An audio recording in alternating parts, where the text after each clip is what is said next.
We need to understand that our dog's emotional health has a lot to do with accounting. Look, the total sum of the emotions your dog feels over time will be very relevant for his quality of life and how he copes or not, and overcomes or not the problems that might arise. For your dog to have a solid emotional health, he should be in a positive and stable emotional state around 80% the time that he's awake. We don't count sleeping time because we simply cannot reliably evaluate his emotional state while he's dreaming. Keep in mind also that emotional ups and downs, even when they seem positive, actually count on the negative side of the balance. For example, when your dog greets you overexcited at the door, or when he plays with the ball or frisbee in a state of overexcitement. It's very difficult if your dog is not yet able to remain stable for those highs and lows to add to the positive side. And remember, no dog learns on his own to stabilize emotionally during these kind of games. You have to teach your dog with structure. You have probably seen ballaholic dogs, right? The ones that will do anything for the ball. That's because it has become an addiction.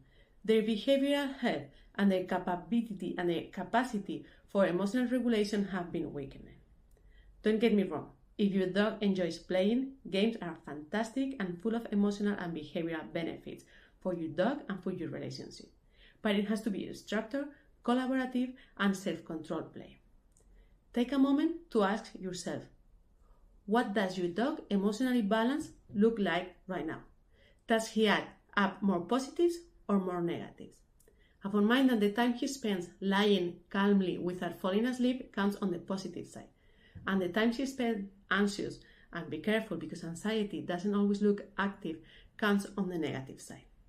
So, how do you shift the balance toward the positive and strengthen your dog's emotional and behavioral health?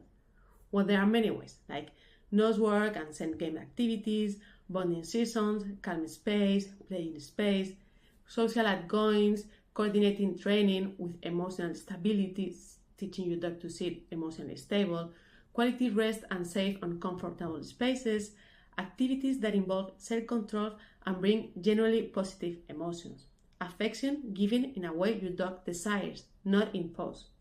The idea is simple. We never want our dog to be in the red emotionality. If we have activities that calm him down and make him happy without overexciting him, we can use those to compensate the negative emotional experience that pop up during his daily life. For example, you could try doing one of these calming, joyful, but not overexciting activities in a situation that usually carries negative emotions. Let's say, when you get home and your dog gets overexcited, instead of greeting him in that chaos, you take him straight to this calm space, or play with him structured games with clear rules and structure, or teach him self-control around food. And now let me tell you the one you can start right now. It's very simple and extremely beneficial. You have to choose one.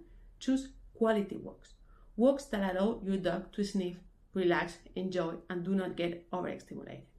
For example, instead of 3 short walks a day, or taking him to the dog park where he runs, plays, gets overexcited, and comes home back with all that stress accumulated, implement 2 or 3 walks a week at a time when there are not too many overstimulation or triggers. Don't keep him on a short leash, tight leash, or glued to you. Give him a loose leash. Let him sniff, distress, enjoy, and calm down. This adds to the positive side of the balance. And if you want to take it further, leave your phone on your pocket, share the walk with him.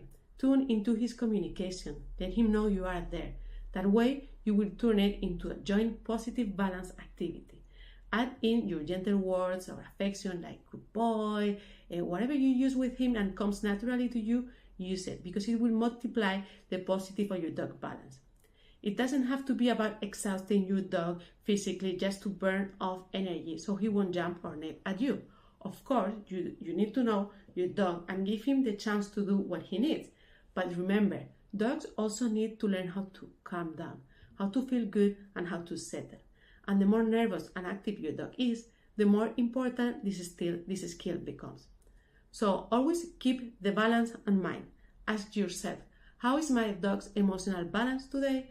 Aim to shift it to the positive side around 80%. And when in doubt, choose quality over quantity. Remember Start training, be happy.